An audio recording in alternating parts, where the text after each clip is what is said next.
Well, since we got a packed crowd, I'm going to start this meeting a little bit early at 18:29 hours. We are going to open the February 6th, 2019 council meeting. Welcome all. Pastor Pete, could you please give the invocation?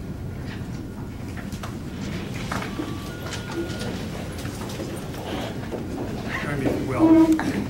God our Father, we're blessed tonight to be able to come together again because this room represents the citizens of this particular community, which we are blessed immensely. And even in this month that we've been able to honor many who have dedicated hours to make this community what it is today, and the council is no exception. And we're grateful for these men and women who deliberate on behalf of the city in order that we might enjoy all the things that make it what it is. And we ask that you bless this night and their deliberations and the attainment of the questions and the decisions. And we pray that you would guide and direct all as we ask these things in your name. Amen. Amen. Thank you. Thank you. Darcy, would you lead us in the flag salute, please? Put your right hand over your heart and follow me. I pledge allegiance to the flag of the United States of America and to the republic for which it stands, one nation, under God, indivisible, with liberty and justice for all.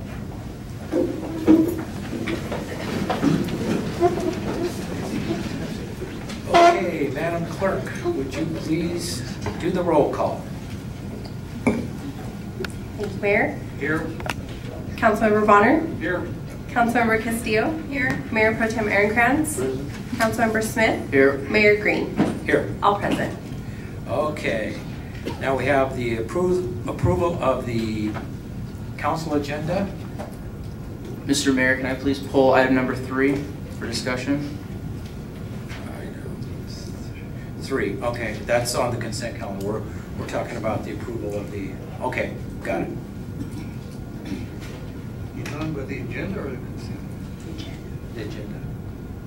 If there's no changes to the agenda, I do have a matter to report out. Okay. From at your January meeting, you had a closed session prior to this meeting, at which the City Council took action not to renew the employment contract of the City Manager.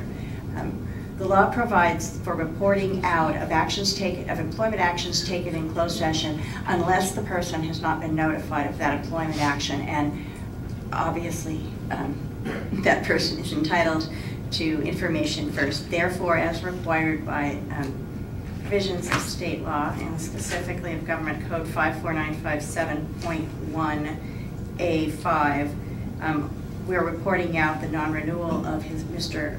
Palmer's contract and the appointment of Mike Borja as the acting city manager. Thank you. Okay, Jim Randall.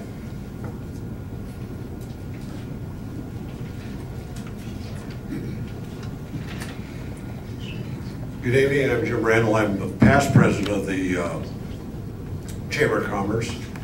And thank you, Mayor Green and council members, for allowing me to speak tonight. I'd like to begin by saying thanks to everyone that was at our gala. I think everyone had a good time.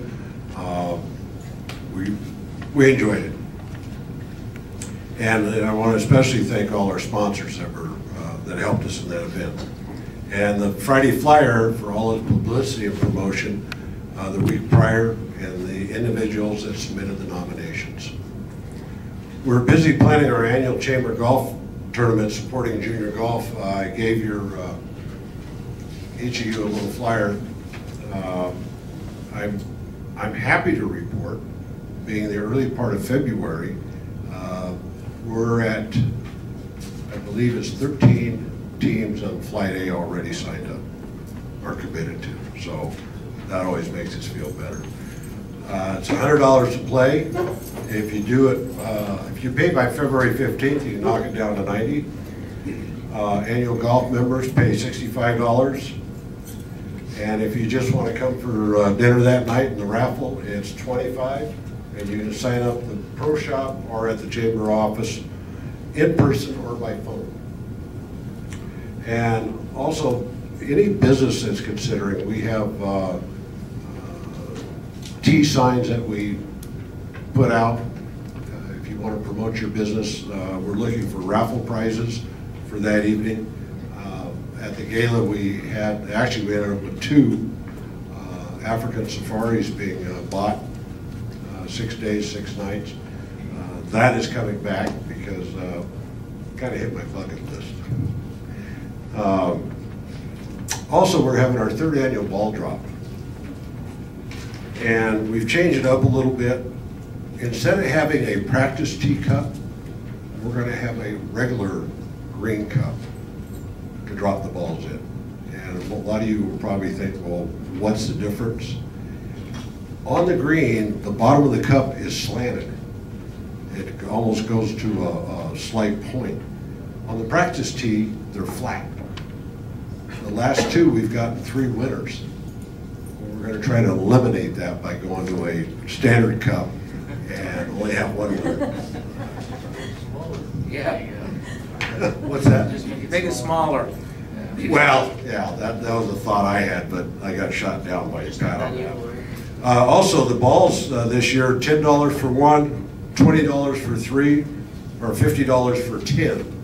And the winner gets half of the money raised up to $5,000. So anybody that is interested in that, Post Packet Wrap, the Chamber Office, the Pro Shop, they all have sign-up sheets. And I want you to know that, yes, the balls are selling already. So anyhow, that's my report for tonight. Thank you. Thank you, Jim. Okay, the next will be recognition of Veterans Day sponsors. Mr. Mayor, Chairperson. I think you need to finish up a vote on the approval of the agenda. I interrupted and I apologize. I'm sorry about that. Can I have a vote on the motion, please? I'll put a motion out. Do I hear a second?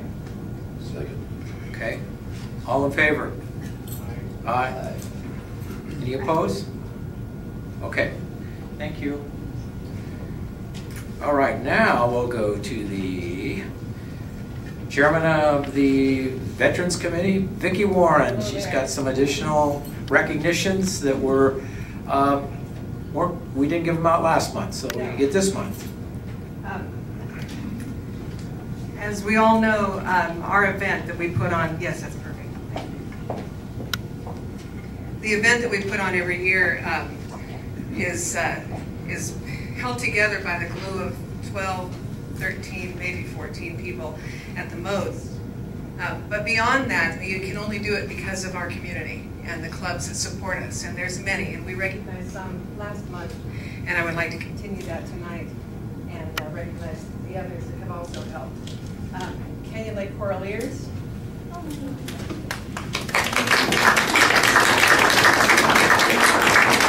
The Emergency Preparedness Committee, would you come up, please? Okay.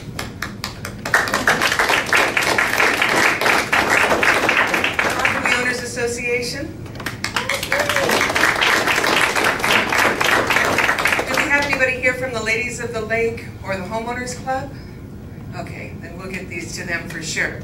All of these clubs contribute time, effort, music, emotion, love. My mother was aided at the last one with the help of the Emergency Preparedness Committee. We couldn't do what we do here at Canyon Lake, and it's an amazing show, if we didn't have the support from all of you. And so we thank you from the bottom of our hearts. The committee thanks you, the community thanks you, the city thanks you. And here are some very beautifully framed awards. Coraliers.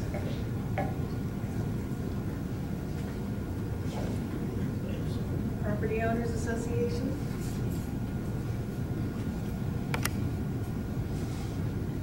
And the Emergency Preparedness Committee.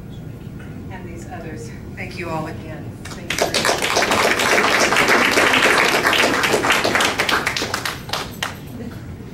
We would just love to do it for you, and we'll do it again next year.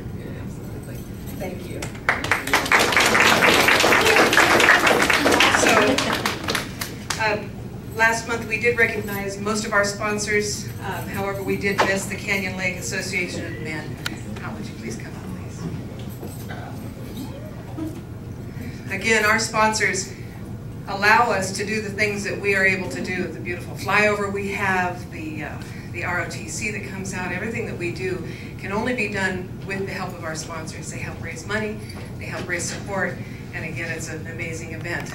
Thank you very much for your support, and we hope to see you next year also. Well, I'm sure you will, and maybe make a couple comments. We appreciate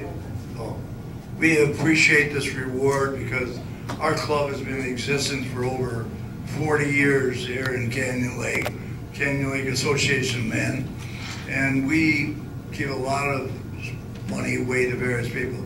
We normally give about $8,000 to $10,000 away each year relative to in-house support and also outside our community to those people that benefit from services in the Canyon Lake or Menifee area. And we appreciate that, and the Chamber of Commerce just indicated we are having our annual golf tournament on March the 30th this year, and I thought I'd push that a little bit.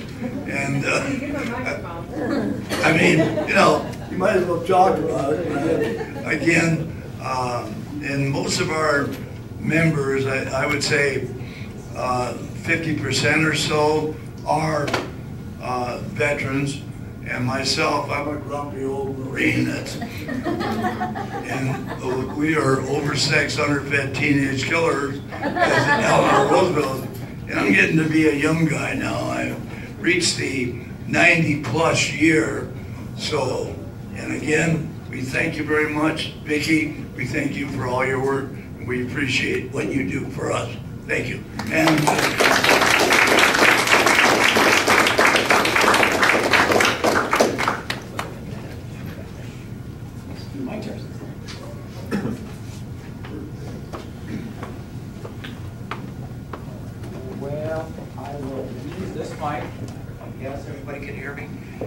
I'm going to go out of sequence here because the clerk told me I could. Is this better? Okay. Yes. I would like a young man to come up for Ethan Clark. I want to introduce him. How are you, sir? This is quite a remarkable young man, as are other folks that we'll talk about a little bit later. But Ethan is also one of our explorers. Not only is he an explorer, but he has earned the right to ride along with Itch at 60. He's been a community Canyon Laker for a while, like maybe his whole life. He is an Eagle Scout. He has earned his merit badges to be an Eagle Scout. I understand that he has a desire to maybe one day go into the fire service. Strongly encourage it. I'm not biased at all. And the other thing that you'll understand about this young man is he has enlisted in the Navy, and he will soon be going to do his boot camp. And I can't tell you how much he represents our community, and I wish him the best in his future. And you're on the right path, young man. Thank you. You don't want to take him to the airport. I'm on the Marine Corps.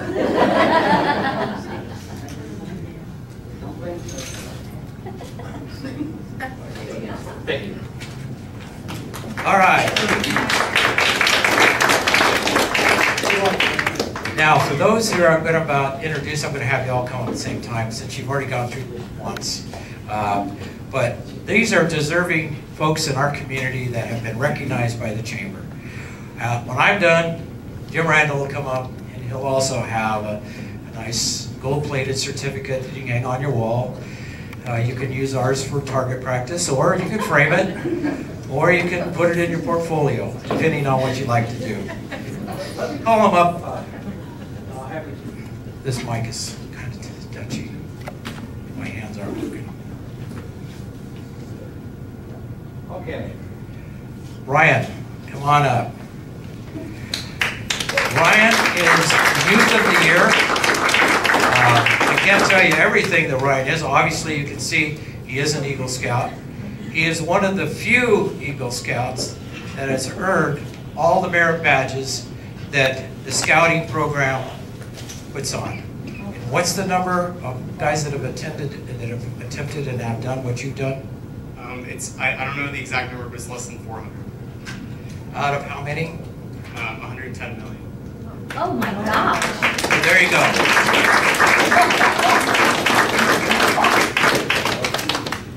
Well, you guys won't know this one.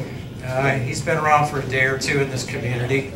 He is Citizen of the Year, Jordan. Jordan, come on up.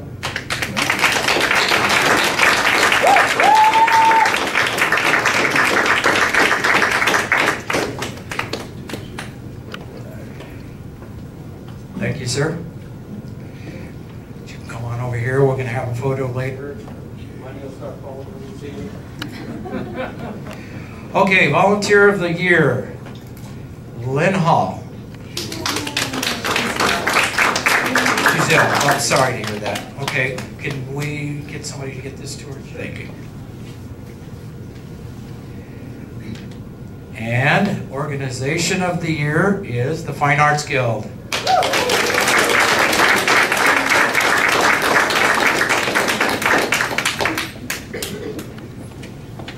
There you go, Ron. Thank you, guys. Thank you, thank you. Okay. And Business of the Year is the Friday Flyer. Donna, come on up.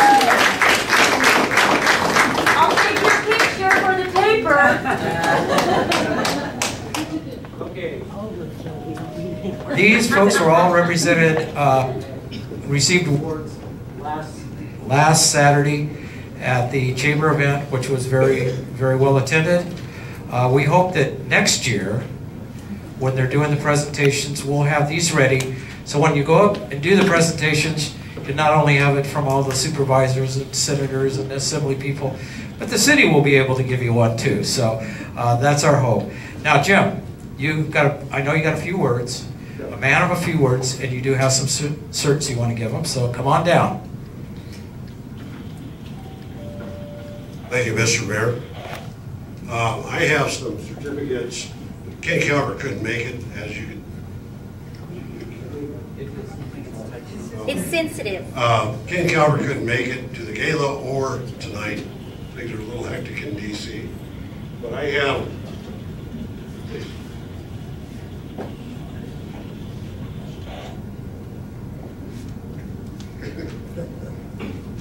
Jordan Aaron Krantz from Congressman Calvert. Friday Flyer.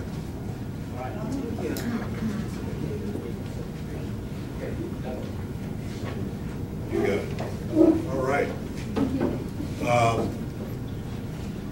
These are recognitions from Ken Calvert's office, and he apologized for not being able to be there or be here tonight. And with that, I hope you take them in frame. You're right there, kind of moving. All right, thanks. Sure. Yeah.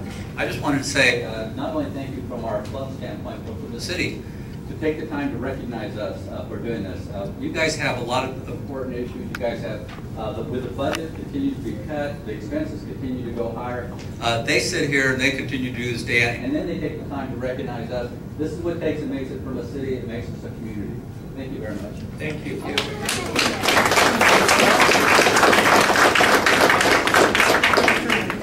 Your moment, you got your moment of fame right now. All right.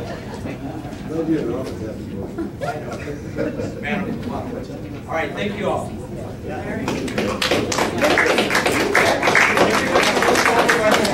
Who wants a photo?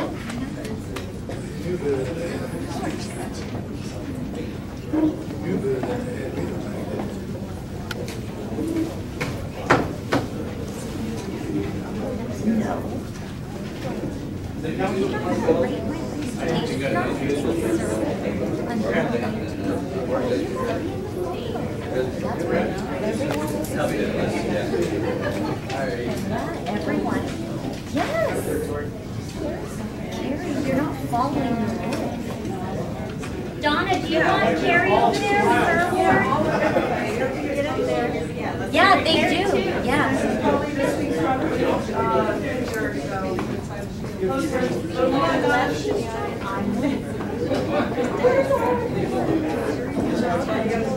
Participation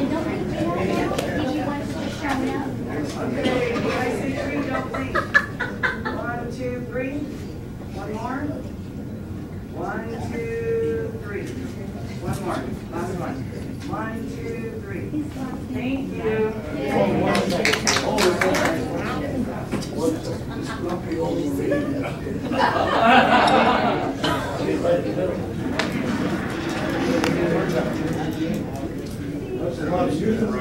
These were the community award winners.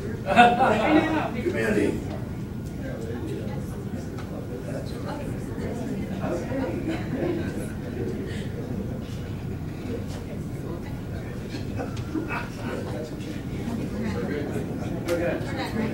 Oh, wait, one second.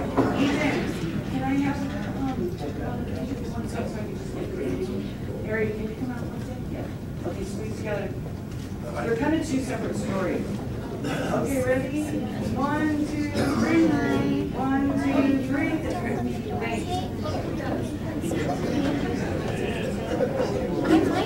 Who is it? Hold on, everybody. Yeah, sing a song. Sing a song.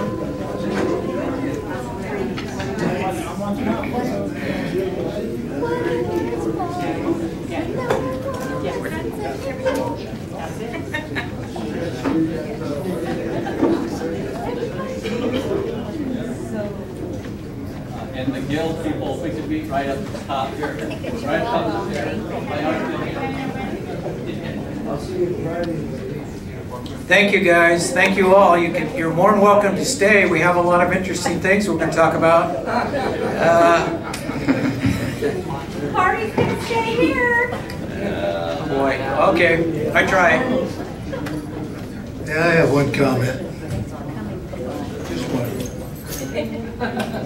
Well, most everybody's left, but you probably noticed that the mayor didn't hand me the microphone. He knew better.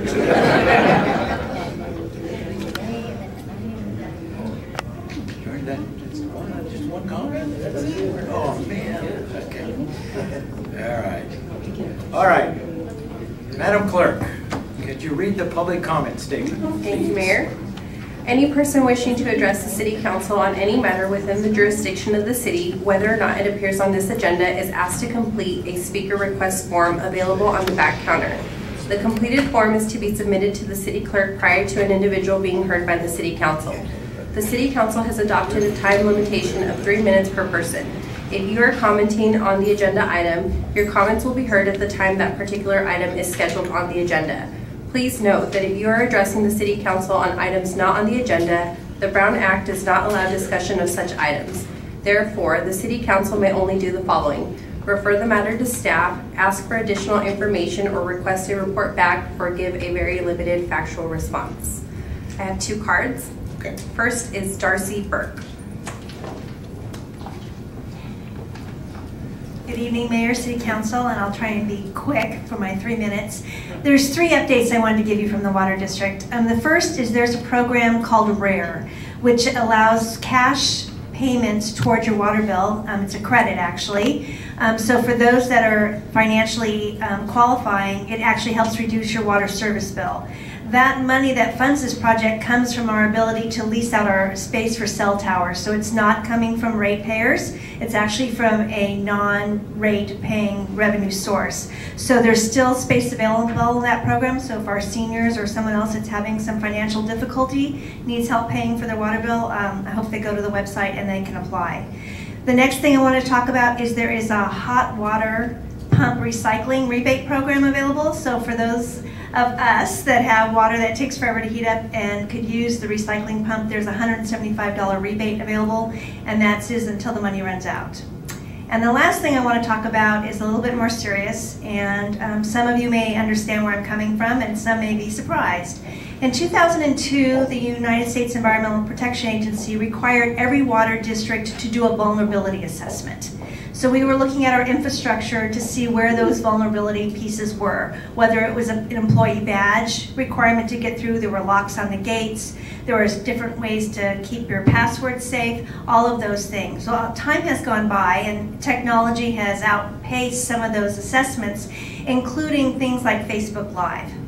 And if you look at our dam, which is now spilling, which is very interesting for a lot of people to see, they're videotaping it live and posting it on the internet, which gives people that maybe not have great intentions access to information that they may not be able to have. So we spoke, the board spoke about it today at our workshop, and we're going to go back and develop a policy and probably come back to the city and the POA to work together to make sure that we're protecting our critical infrastructure, we're keeping our families safe, and we're making sure that information isn't used for political or other types of promotion, but necessarily just for information. Water spills, it looks the same this year as it did last year, as it did the year before, those times that we did have that. So those are the only 3 updates I have. Hopefully I stay within my time limit, and happy to take any questions if you have any for me or need more information. Have you, you roll them out to us, but also Lake Elsinore, the city of Lake Elsinore, because they also did a live video in front of the dam. They did, and actually many people did a live video in front of the dam. So that was the first discussion we had today at the board level, and I was fortunate because I have experience in this, so I was able to bring back some policies that Metropolitan uses, Metropolitan Water District of Southern California, and some recommendations from Department of Homeland Security. So staff's going back to address that, look at our vulnerability assessment, and then we'll be engaging with both cities, as well as actually Wildemar as well. You might not be able to comment on this, but in your board meeting, any legal issues of people doing this, or any conversation of that you're aware of? We didn't have that conversation. Okay. I was really looking towards having a conversation to talk that we need a policy, and that although our vulnerability assessment was completed in 2003, we have a renewable one that's due 2020. So that process is starting now. So we need to look at our policies as well as our infrastructure to make sure that we're doing the best we can do about all of that. But I would encourage people, you might want to share it with your friends. Please don't. Yeah. We, just to let you know, FEMA did the University of Texas sent and did a workshop and in Lake Elsinore, and it was on threat assessments, and the dam was one of the targets. Oh, excuse me, one of the matters that we looked at. So there is a document on it. There is many documents on it actually. So just reminding people that it's important, even though, and at the time when we did these things, we didn't have Facebook Live. So thank you for your time. Thank you. Thank you. We appreciate you. Thank you. Thank you. Next we have Amanda Fisher. Good evening. I'm with Assemblywoman Melissa Melendez's office, and I just want to let everyone know about our town hall meeting on Friday morning from 10 a.m. to 11 a.m. at the Southwest Riverside County Association of Realtors in Marietta. And then I put some flyers back there on the table if anybody would like to go, and please RSVP so we can get a head count so we can have refreshments for everyone. Thank you. Thank you. And for those who haven't gone to the town hall, it is very informative. She puts on a very good information, what's going on in the state, what we need to look for, and she fields most all of your questions. Okay, any others? I have no more cards. Okay, thank you. Okay, would you please read the consent calendar statement? All items listed on the consent calendar are considered to be routine matters, status reports, or documents covering previous city council action. The items listed on the consent calendar may be enacted in one motion. With the concurrence of the city council, a council member may request that an item be removed for further discussion. Staff recommends approval of all items. Item 3 will be pulled for discussion, please.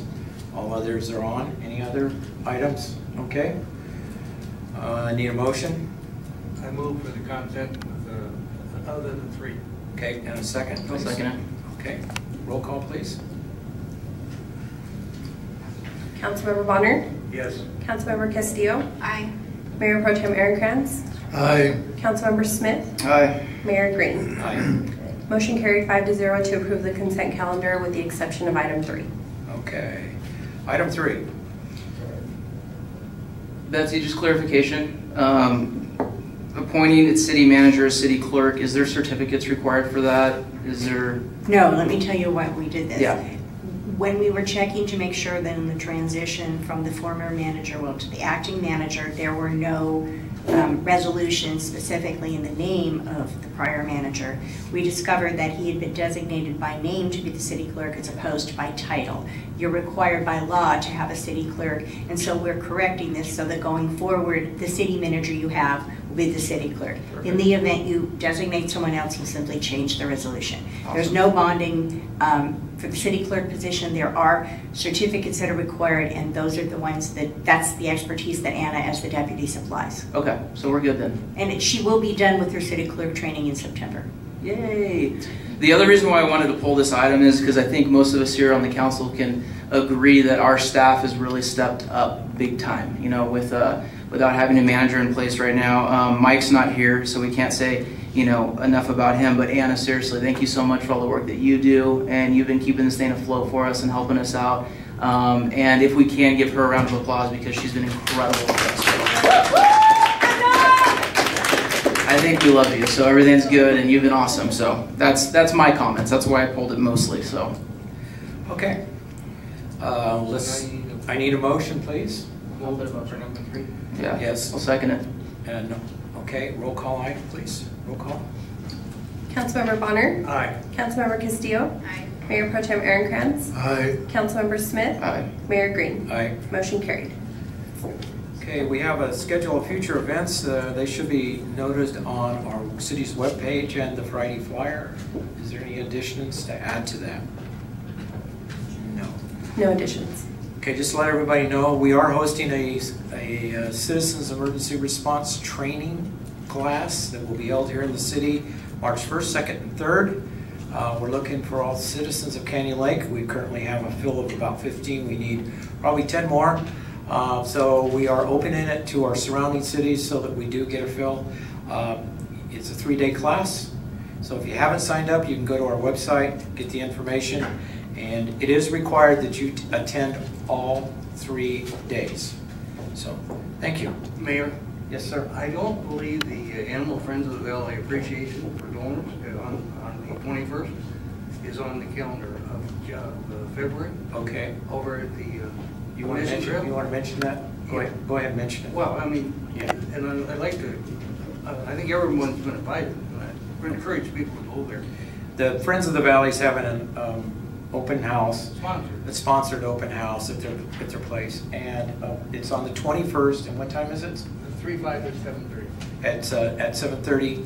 And so those who would like to attend, please do. It's a way of showing support, and it's a way of them showing what they do for our communities. Okay, business items. Would you introduce the item 6, please? Thank you, Mayor. At this time, I'd like to ask Finance Director Terry Shea to present this item. Good evening, Your Honorable Mayor, member City Council, city staff. Tough to follow the Eagle Scouts and volunteers, but you guys always make me follow somebody like that. So. Not quite as fun. So. Several years ago, we did an RFP and got a new bank and an investment company due to, I think, the new city council member who was a banker who didn't trust the state LAIF. So we went a different route. We still have our local agency investment account, which we'll use more now. And it is also designated as the city manager as a signer, not by name, but by title. So that's there. So right now, we're currently using Citizens Trust. I mean, there's been no problems, but our size of the portfolio, their minimum fee is $10,000. So the last 2 out of the last 4 years with their fees, market value adjustments, and losses on investments, we've reported negative income. So with the way rates are currently rising, we can do better on our own now. And so there's a company called MBS, Multi-Bank Securities, and they have a web-based platform. The city manager and the mayor will be the signers. And so it allows us to purchase the investments through them at no cost, and then Pershing Bank will house them at no cost. So we'll eliminate the $10,000 in fees. And this company, I don't know if you read their due diligence in the back there, they're quite large and they have a lot going for them. And I've used them for a couple cities, and a lot of our clients currently use them.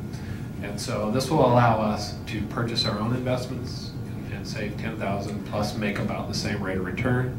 And then also put more money in the local agency investment fund, because it's up to 2.3 now, whereas 3 years ago it was at 0.3. And so we'll be able to earn probably more income and have less fees if we go with this company. Any questions? Okay. Terry, I think a couple of years ago I questioned why we weren't dealing locally, specifically with BBVA. I don't think they had the ability to do what we were looking for, but have we looked into that this year? What? The reason we used to use the bank that was in town here, but they went bankrupt years ago, remember? And then they were bought out by BBVA, and that's the time we went out and got a new bank. We use Citizens Business Bank, which truly is a local bank. They're a Southern California bank based out of Ontario, whereas the local branch here is a foreign bank, foreign owners. But we could put money over there if the council so desires. We could purchase a CD and roll it over each year and probably earn 2.3%. So. Well, I know where they're located, or I know where their arena is, so I know. Sure. But my definition of local is right here. We were with them, and it was easy because to make deposits. But the reason we switched is because that bank went under, and so then that's when we did the RFP, and then I think we interviewed 5 banks, and Citizens was chosen. So. Well, I'm sure the finance committee looked at all this. It was just a question. Yeah, maybe a little bit late now, but we can definitely put invest with the CD over there. So at the next finance committee meeting, I'll bring that up, and we can look into putting some money over there. So. Okay, thank you. Any other questions? I just have one other question in our booklet here. What does page 99? I don't know how that got there. Have to do with what we were talking about? I don't know how that got in confused? there. Yeah, it doesn't belong in there. I don't know how it got in there. So. Not applicable, right? No, so just go like this. Okay. I saw that last night. I got a little lost with that. Yeah. I'll see if you're paying attention and actually reading it. So. Thank you. All right, thanks, Terry. Thank you. Okay, item 7, please.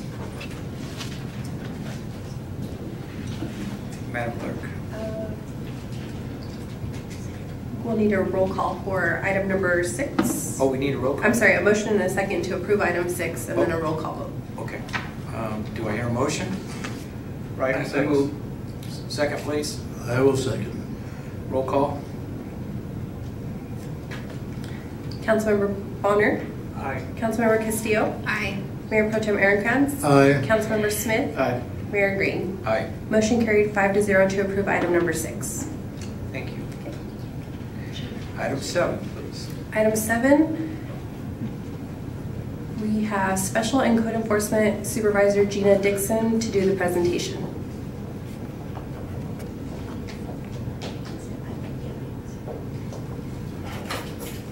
Okay. So the staff report that Turn the mic on. accompanies...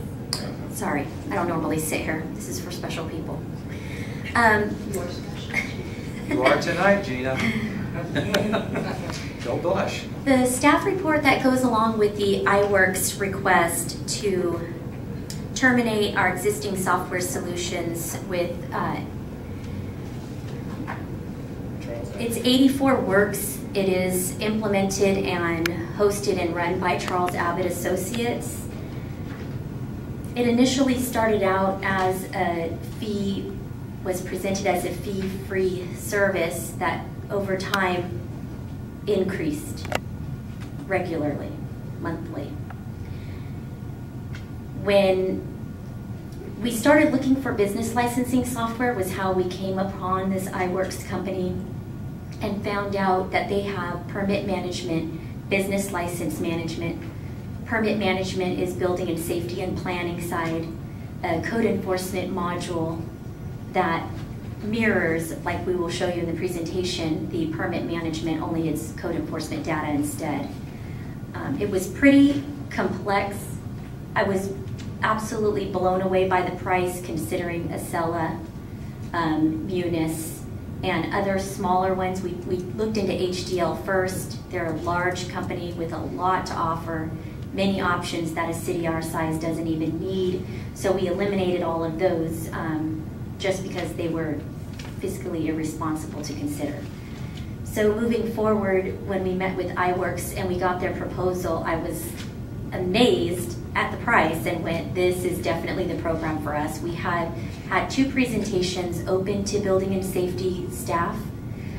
We've had code enforcement, and we tried to get animal control to come in, because when we get code enforcement, we also can get animal control licensing under license management with building, with business licensing.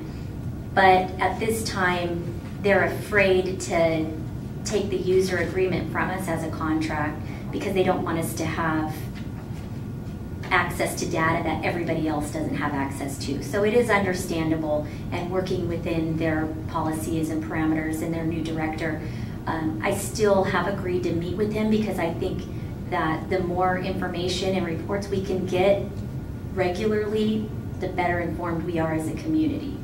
So this staff report is to recommend that we terminate the agreement with Charles Abbott and Associates March 31st so that we have overlapping time to launch the new software with iWorks. And what I wanted to point out was Mr. Green had us reach out to cities that were on their list. Correction, Mayor Green, I apologize for that. We contacted the city of Avalon, the city of Needles, the city of Carpinteria, and I did reach out to Charles Abbott to find out if there would be a fee on their end, because 84 Works is an app, and so all of the data that was put in there is going to have to be uploaded and transferred to the new software. Mayor Green, we were really trying to get a definite number from them. However, the only commitment we can get from them is, yes, they've agreed to a month-to-month usage fee. Depending upon what format they have to put 84 Works into to load it up to the new program, they would have to determine what that fee would be at that time. However, iWorks does not charge a fee to transfer the data. The data configuration is included in the first year's cost that you saw in the staff report. So there are no additional fees. Everyone we contacted said, oh, we've been taking 5 months because we went from paper and we're scanning everything. They haven't charged us a thing. They've been available, somebody's answered the phone every time they've called, and not one time have they shorted them on customer service support or tech support. So the longest user was the city of West Covina, 10 plus years. They've had to compete with their own produced police CAD software and record management system, and they're going to be switching over their building and safety and their engineering to iWorks as well, because that's how happy they are with it and how user-friendly it is. So I just thought I would just give you guys a quick overview of what the new program has to offer, if you're interested.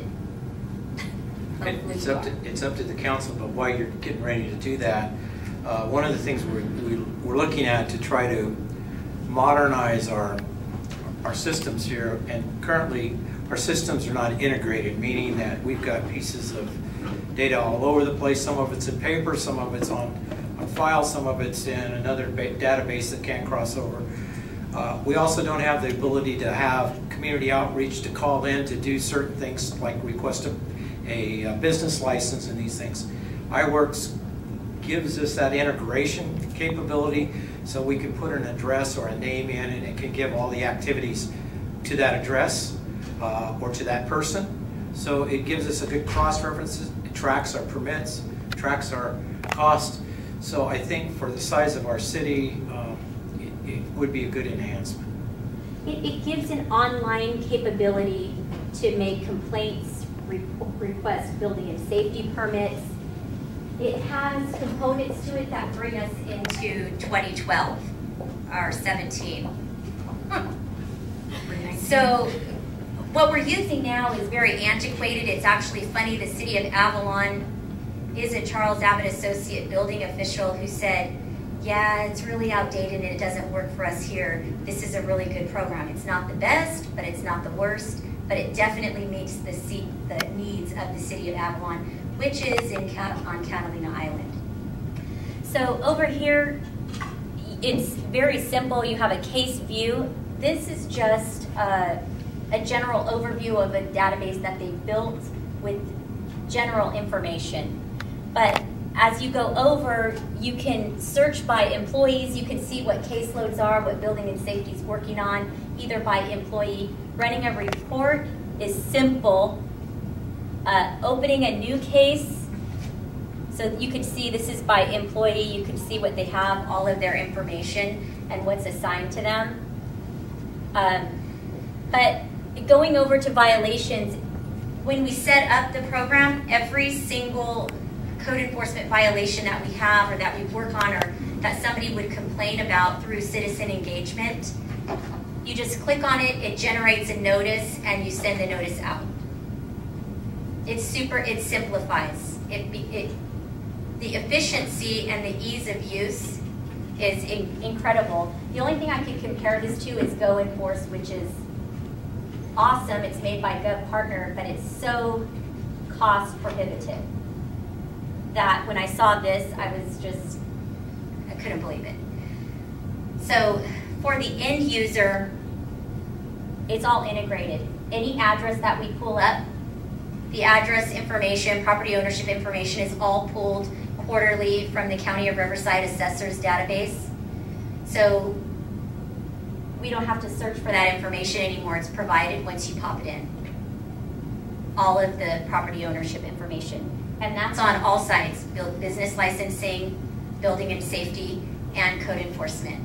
Animal licensing too, but again, they're not on board yet. I say yet because my goal is to get them on board. So here, staff and management can go in and see what's going on at any one particular address. If there's a code enforcement case at a building and safety location, that's also included. You can see all of the history that's going on there. So, any questions? And we've been talking about it all the last year about the problem. So it was a really, Jeremy? Yeah, I got a couple questions. Okay. Can you tell me a little bit about how the app integrates with the user face as far as, because I see here it's a citizen app, right? So it's citizen friendly. Give me a little bit of feedback on that. Have you demoed it? Have you tried it? Yes, we've seen that in for citizen engagement. Mm-hmm. And basically when you go to the city's webpage, you click on the words citizen engagement and it takes you to fill out your complaint, put in your information. We always accept anonymous complaints in code enforcement because nobody wants to be the bad guy. We would continue to do that. It would be an option for anonymous, but they would have to understand that if they're going to be anonymous, we're not going to be able to contact them. If they're willing to put in their information, then we will definitely reach out. So the initial cost up front is $9 grand, right? That's actually the annual fee. Okay, that's quarterly that we're looking at?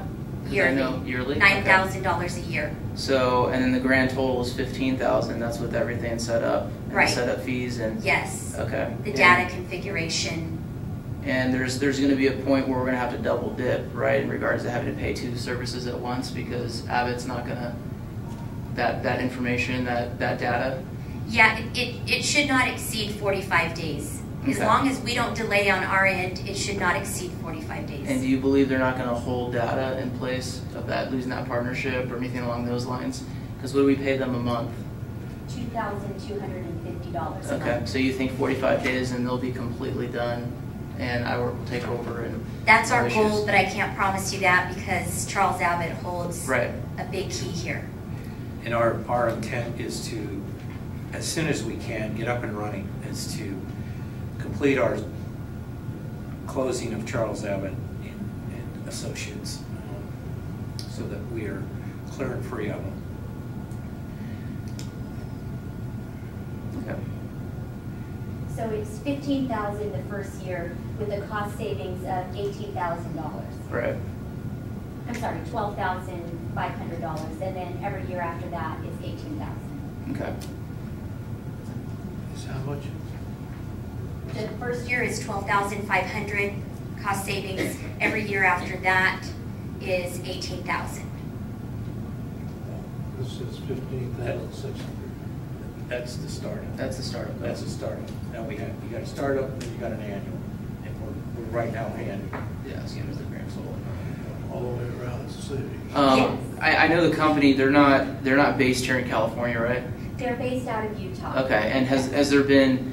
I mean, they haven't flown out here and demoed the product with you guys face to face. It's just kind of been. They go in on the computer, onto Okay. our computer setup, and they do everything live for you right there while they're on the phone. They aren't opposed to coming. They wouldn't be opposed to coming out, but I don't. Yeah, it's very easy. Yeah, they to also use. offer annual training at their site in Utah. I believe I don't know if they pay your way, but it's in Logan.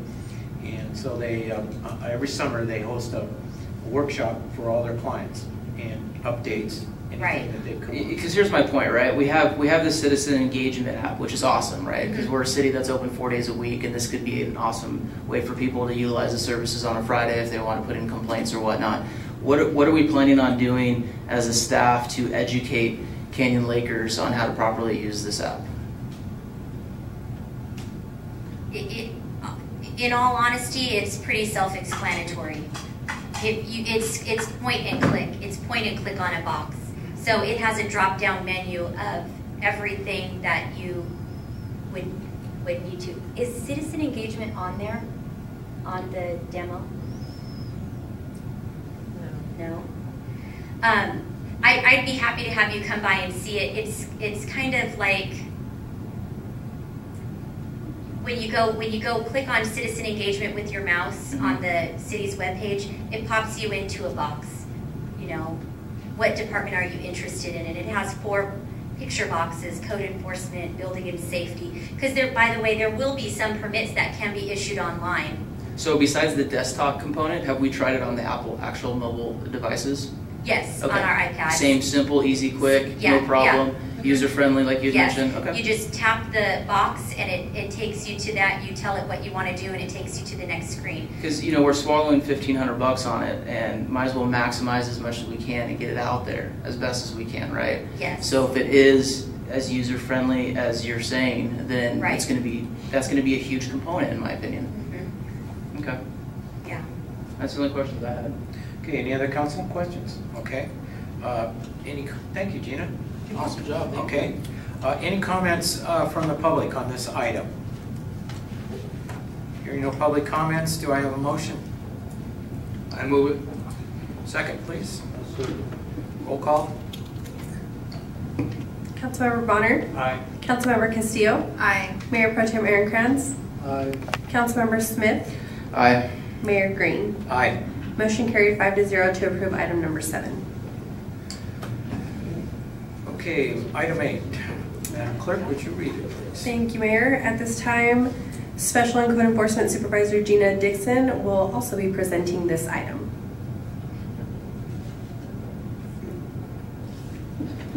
Overview.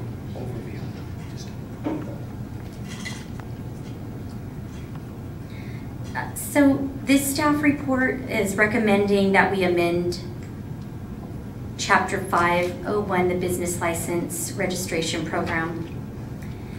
The recommendation just shows that we've changed some verbiage and some wording to include a new vehicle decal, the license and decal, the posting requirements,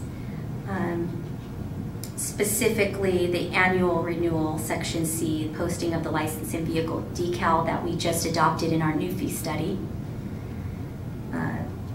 The annual renewal, which states that you can't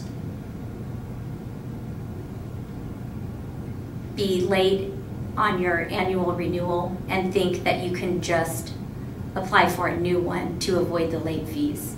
So 501050 annual renewal states that you'll have a renewal notice mailed out to you approximately the end of November each year. The notice is mailed to the business address set out in the application and shall remind you of the requirement to renew, but it also states that failure to receive a notice doesn't waive the renewal requirement.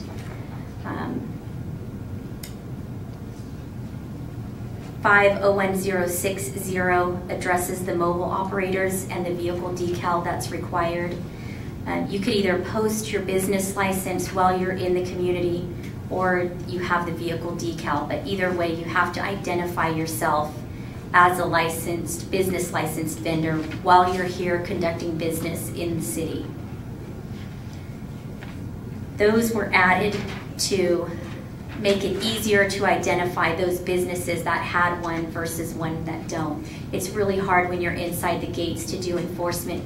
You have to contact every single one. They have to stop their work. They have to come out to the car and get their business license to find out if they're licensed or not. This amendment helps us do enforcement. We can see the decal in the car and move on. Nobody's interrupted and the work just continues.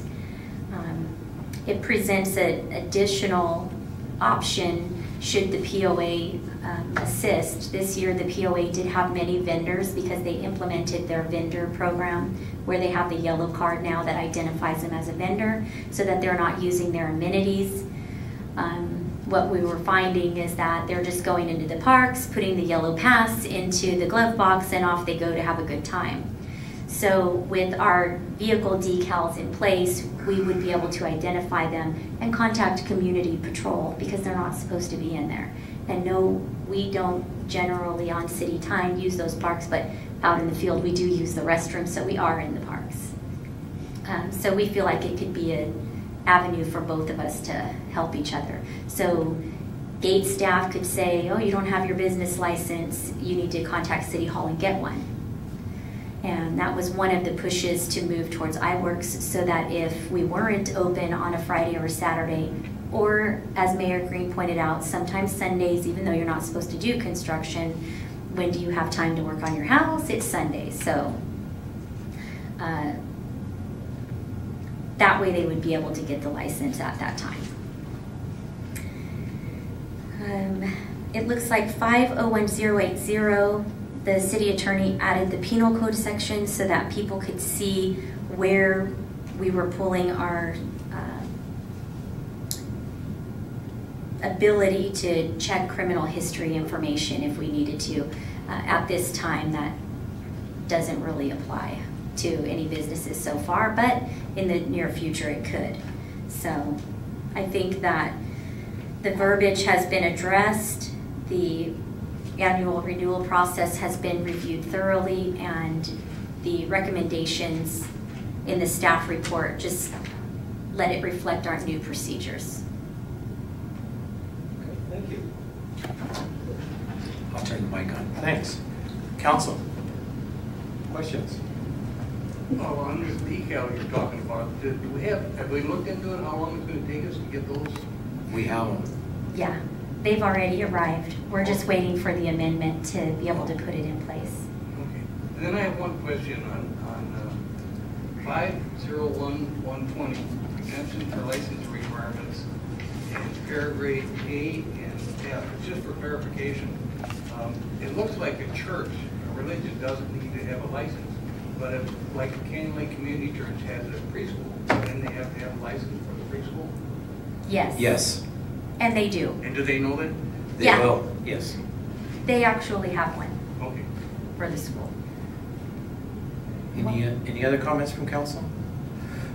Just to kind of give you a little background, I had a mayor from a nearby city that toured our city because he's also on the same committee as I had. And his city uses the decals, and he said that their ideas of additional people doing work in the community jumped extremely, about double.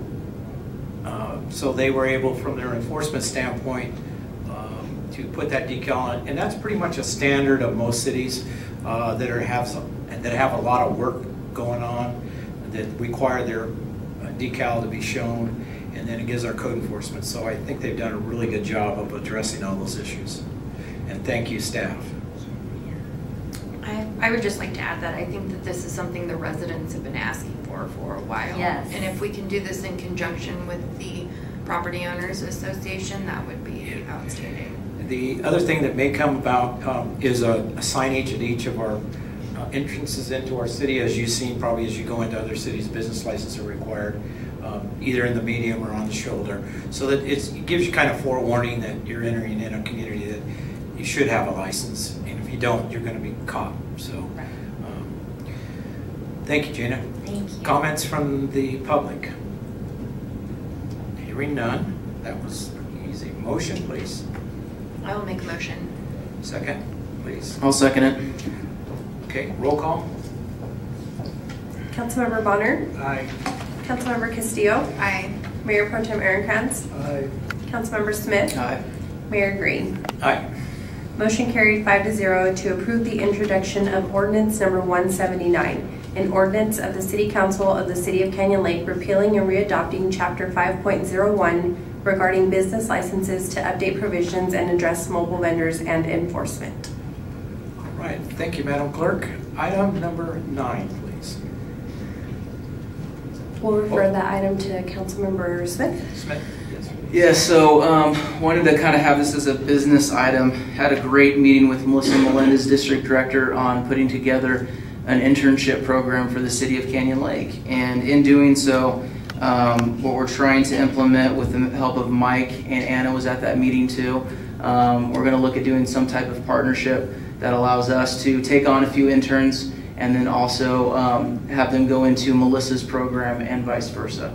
So that way we can help some people get acclimated in what local government is, and then from there move on to possibly see what it's like to intern for a state assemblywoman and maybe Ken Calvert, and move on from there. So I just kind of wanted to bring it to the council's attention, get your opinion on it. Mike's working on some space right now, some office space. We already have some programs in place and what type of activities they can do. The POA seems extremely supportive in this too, because there could be a partnership there where they also utilize the internship, and same with the Chambers of Commerce. So it's been perceived pretty well throughout the community and also with the POA and the Chamber. So I just wanted to get some feedback from the council. Well, Jeremy, I want to thank you for your effort on this effort. I think it's really a good idea, and we should move forward. Okay. Any other comments? I'm in favor of it.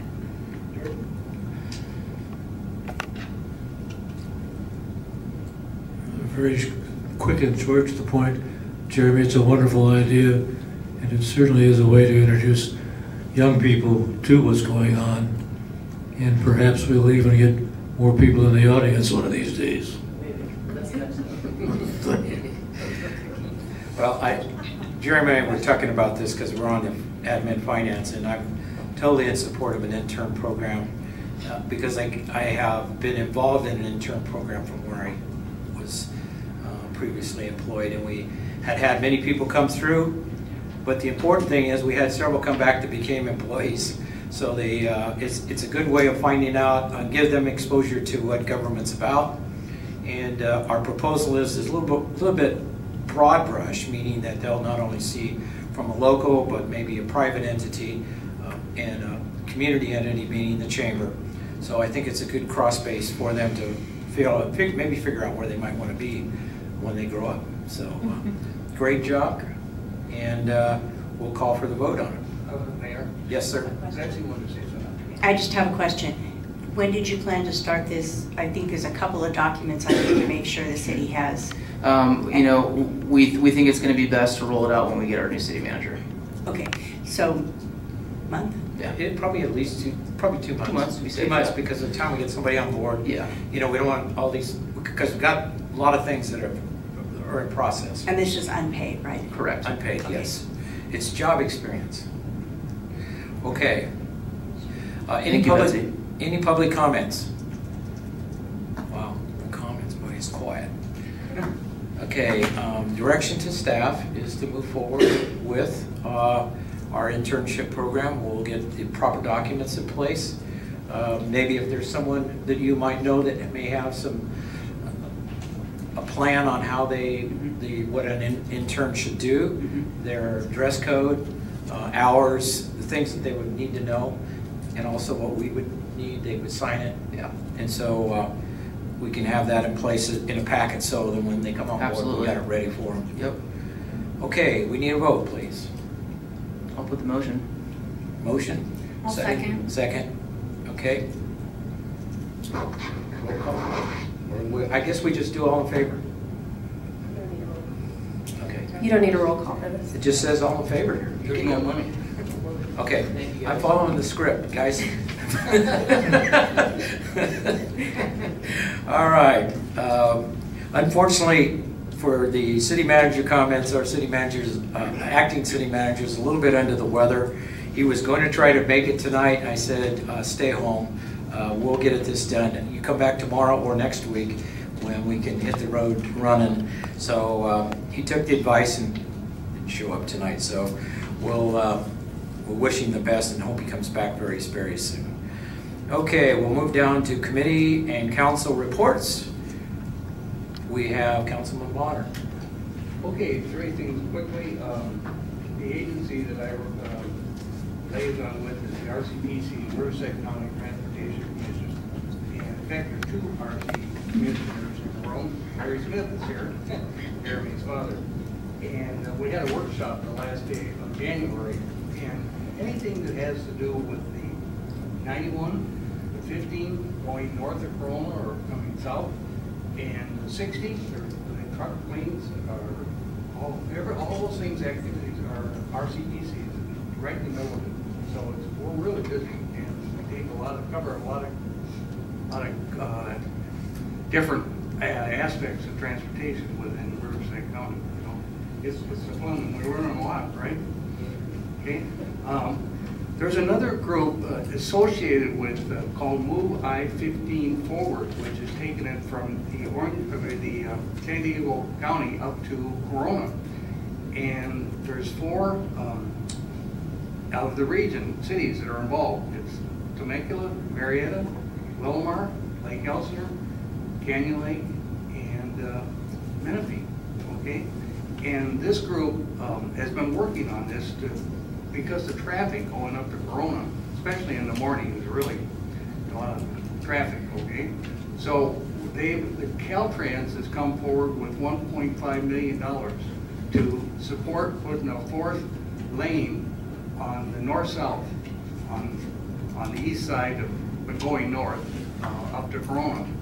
And so now they're asking all the different cities to contribute some level. Now, they certainly well know that Canyon Lake cannot do the same contribution that Temecula can do or Marietta, but they're open to any effort, making a token. If we're going to play, we want to be able to participate with them in all this regional activity. So we're really looking hard at it. I talked to Jeremy about it. I talked to the mayor about it, and we're going to be looking at it as we go through the mid budget year and also next year, and see if we can find some dollars to help make a token, at least a token contribution, like we did this last year with, with LESWA. We increased it up to what it was in the past. We've done an Animal Friends of the Valley. So we've become more and more a member of the regional and not just an island all by itself. So I think we're doing the right things. And then I want to mention that we're right in the process of having an evening Public Safety Committee meeting, okay? Probably in the April or May time frame, okay? I don't know if you know Ruben Flores, and he had a petition on to get 100 people to commit that they're going to come to the meeting, because this would be the 4th time we've tried to do this. And when we have all the presentations come here, and we got more presentations than we have citizens, it doesn't look as very good. So Reuben is really working hard to make sure that we have really good representation. So we're looking forward to it. Casey, I think you're in agreement with it. It's the right thing from public safety to do that. So we're looking forward to that. Thank you. Okay. Casey, I was there. I was gone. Sorry. That's all right. Well, so I'm on the Public Safety Committee, and I was pleased to attend the Menifee Chief Workshop on behalf of Canyon Lake. That was on the 16th of January. I found that workshop to be very interesting. It was nice to actually speak with citizens of Menifee, and I was pleased to see a lot of Canyon Lake residents there as well.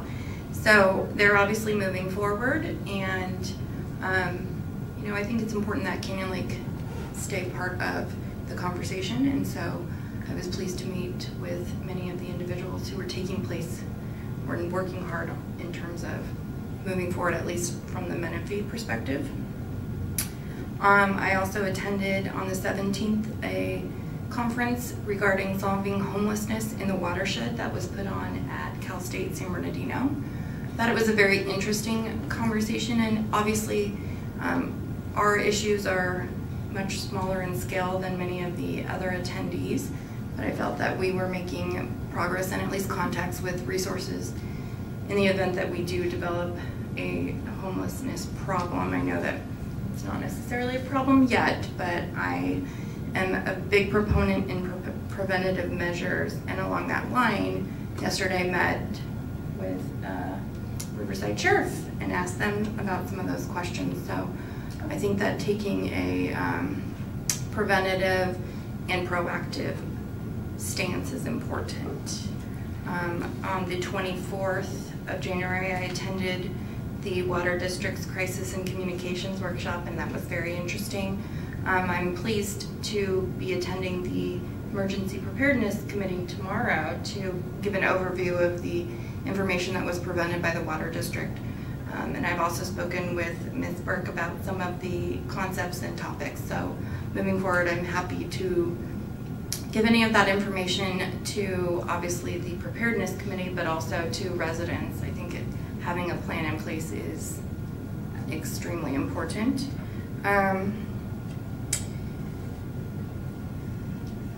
In terms of the Water Committee activity, Lejwa is coming up soon. Haven't had the opportunity to attend that just yet. Also wanted to mention that I did participate in one of the conference calls related to the alum treatments. The latest information is updated as of today. There was going to be a distribution planned for the week of the 18th through the 22nd, but given the weather lately, that's been postponed and has not been rescheduled. So as that information becomes available, I will make sure to relay that to city officials, but I was looking forward to actually participating in the process and was going to go out with the POA on the POA boat as that took place. So eventually it'll happen, but I think moving forward, the information is such that with the high level in the lake, it would just not be feasible or practical to do that at this point. So that's all I have. Thank you. Thank you. Jordan. Thank you. Earlier this month, most of us attended League of Cities dinner at Eastvale, which was very informative. Our new sheriff was introduced there that evening, as well as our new supervisor, new sheriff, being Mr. Bianco, and Supervisor Karen Spiegel from Corona, as most of you know. But I think, as they always say, a good time was had by all that evening. The next event that I usually say this for last, but I'm going to put it in right now because I don't want anybody else to leave. My Vector report. All right. How long do we have? There is a 3-minute. I'm going to read a little bit of it because stop the clock? Hey, you're taking my time. Okay. I usually just pass this on and say, Anna's gonna put this together, and we're gonna do an article in the Friday Flyer, but that's not the case today, because I think this has an awful lot of interest for everybody here. The subject is climate change. Will insect-eating dogs help? Do you fret that your pet pooch is blamed by environmentalists for turning rainforests, into poo in the park? Have no fear. You can now fatten Fido on black soldier flies instead of Brazilian beef. Darcy, she's agreeing with me. A pet food manufacturer now claims that 40% of its new product is made from soldier flies. I have no idea what soldier flies are. It's one of many firms hoping to cash in on the backlash against beef by people that are concerned the cattle are fed on soya. These soya plantations are responsible for the release of greenhouse gases in significant quantities. Now the question is this good for the dog? Well, the key question is whether the diet of 40% soldier flies meets the nutritional needs of your beloved canine. We put this question to a pet diet expert at the Royal Veterinary College, which I didn't know existed either, R.D. Kathrani. Her conclusion was a cautious yes. Insects can be a very useful source of protein, she told us. More studies are needed to show that much of these nutrients can actually be absorbed by a dog's body. But some studies suggest the insects can provide nutrients for dogs. Last question is, does it help the climate if dogs eat flies? At first it seems obvious that feeding your dog meaty food is bad for the environment. The link between humans eating meat and the allied emissions of CO2 and methane is well established, and pets are estimated to eat 20% of global meat. It's also true that flies produce protein with more efficiency than cows, using a small percentage of water and land, which I knew that Darcy would be interested in, of course. But actually, pardon me? You take 30 minutes just went by. 3 minutes. I've got 4 more pages. No, just kidding. One last question is, could cat food be made out of insects too? I'll give you the answer next month. Wow, we were close. Now, wait a minute, that was only 2 meetings. As the mayor alluded to, we went to a meeting that Melissa Melendez had put on at the VFW a couple of weeks ago. Very informative, and she does have Senate bills that she passes out to everybody. It's a great participation, and she does a wonderful job of explaining things. There's just one Senate bill here that I wanted to comment on, because apparently I'm not electronically inclined to do everything just yet. Assembly bill, this one is, banning paper receipts. It makes it illegal for, this is AB 161, makes it illegal for any restaurant or small business to provide paper receipts to customers unless they ask for them. I just thought I'd bring that up. Thank you. That was informative. And you can meet with Jordan afterwards, and he will give you lots of more things about the dog food. Hey, I'm still not through. Oh. On the 26th of this month, I attended a chamber dinner. It was very nice. They honored a few people there. Some of them I was well acquainted with, so I enjoyed that. And yesterday, Monday, I went to the WRCOG, and most of what was presented there was the new members, a little bit about them, and another short meeting. And with that, I thank you, and remember, I have to get up early in the morning to go to SCAG. Thank you. Thank you. Jeremy. I don't know how to follow that, Mr. Mayor. That's going to be a long one. Yeah, half the time. Well, first, we have an elected in the audience, my dad, Larry Smith, from the city of Calamasa, so thank you for joining us. I know that Casey knows him well now because we spent 3 days together at the league. So he's well vetted by an attorney and everything's good there. So I'm going to try to keep this brief. It's been an extremely busy month. Had my first RTA meeting.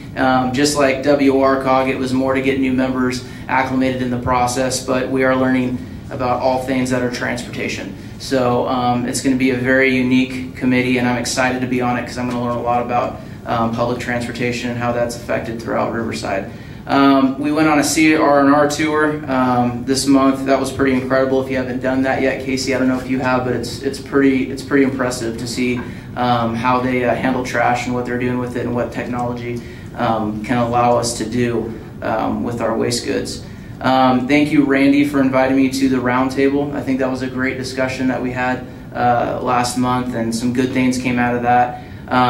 We met with, like I mentioned earlier, Melissa and Melinda's staff in putting together that internship program. So Betsy, I'll make sure I give you some information on how they bring on their interns and how people apply, and under 18 and whatnot. So the other thing is that Helping Hands was a big component this month for Canyon Lake. They did a canned food drive through the city and through POA. Thank you for the help with that. That was good that we did that for them.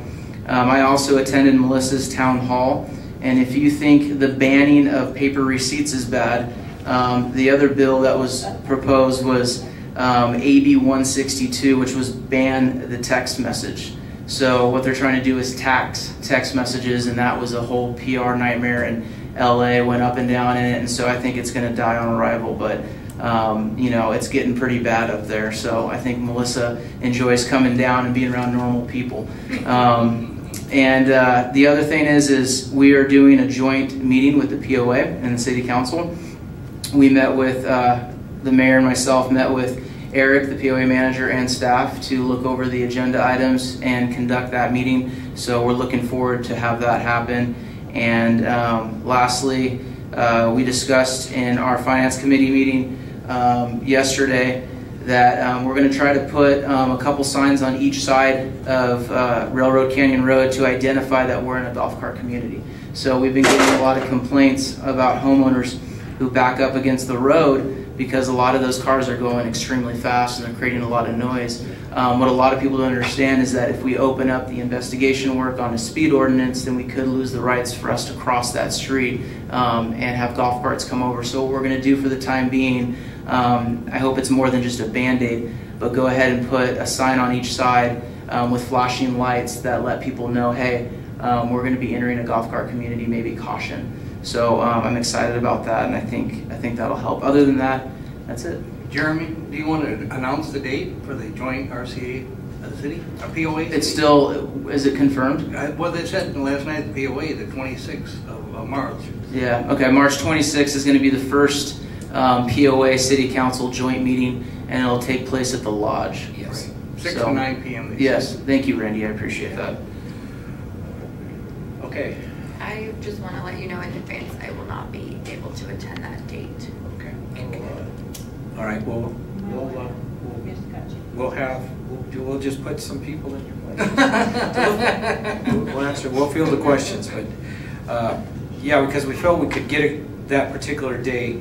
We kept pushing it out farther out. We thought if we could get it and see how it works, refine it, and if it's a success, that leads us to the next step. So. Just to let you know, I attend the RCA meeting. We've met some of our requirements for land. We were up to 60,000 acres now for the habitat and for the access corridors. I'm also on the executive committee of RCA, so that basically means we set the agenda for the meetings and decides where some of the money might be spent. We had an interesting meeting yesterday with the sheriff to talk specifically about our contract. I think we brought to the table, Councilman Castile and myself brought to the table a little different view of contracts, contract knowledge, stats, and how you should track vehicle use, dispatch times, hourly rates, benefits. We asked a ton of questions. I think it made them feel uncomfortable. To let you know, we walked out of there probably with the same mindset as we walked in with, but at least we asked the questions, and now we're going to ask for an audit. So I think that that's perfect for us. The POA meeting was mentioned. Also let you know, another thing that we do here is I'm part of a design team for the Western Riverside cities for our citywide, meaning all the cities in Western Riverside County. We're having a major drill in April at Loma Linda the hospital at their conference room. So all cities will be represented. We're putting the scenario together now so that all the cities can develop their team on how they're going to come in and address issues that are specific to your community. We've been busy this month. As you probably know, we're in the search for a city manager. I've been kind of helping our assistant city manager with admin duties so that he's not so much overwhelmed. Maybe that's why he's out tonight. I don't know. My hopes are not, but that's the case. We're moving forward at a fast pace, and hopefully we'll have a new person on board by mid-March or 1st of April. One last thing, we're talking about Melissa Melendrez. One thing that's kind of interesting is that McCarthy, I think is a senator, is passing, he's proposing, and he's got the governor's endorsement. Any of those who have a housing element in your community, which most of us have, one of the things they're trying to do, and it's being pushed not so much from the rural and the small communities, from the large communities, is your housing element plan and how it addresses homeless, affordable housing, and low-income housing. Those three elements must be in the plan, must be addressed, and obviously it's got to be up to you. The hook they're planning to put on this is to hold your gas tax. So any of us that are in government that gets gas tax, especially after the passage of the last big prop, which our gas has just gone up 12 cents, it's a significant amount of money. And so that's the hammer that they're going to try to hold over us if it passes. So with that, I have nothing else. We could be here, and I'm not going to do what Jordan did, and I won't talk about dog food. So, all right, the next regular meeting will be March 6th at 18:30 hours here, our open session. And that will adjourn our meeting. Thank you for coming. And our adjourn, oh, wait a minute. Wait. Hold it. Not adjourned. Not adjourned yet. Yeah. This is we were trying to figure out if you are going to have a special or an adjourned regular meeting. You mean for next week? Special, that's all. Just want to be sure. Special. Special. You don't need to adjourn this so that you continue to have a regular meeting. Okay. That's what you're trying to figure out. So I don't need to adjourn. So I don't need to mention the time. I'm trying to stay by. Okay. So. You still need to mention the time. Oh, the time is 19:57. Thank you. Okay. We're staying here. We're going to. Yeah, we're going to recess to closed session. Let's do it right here.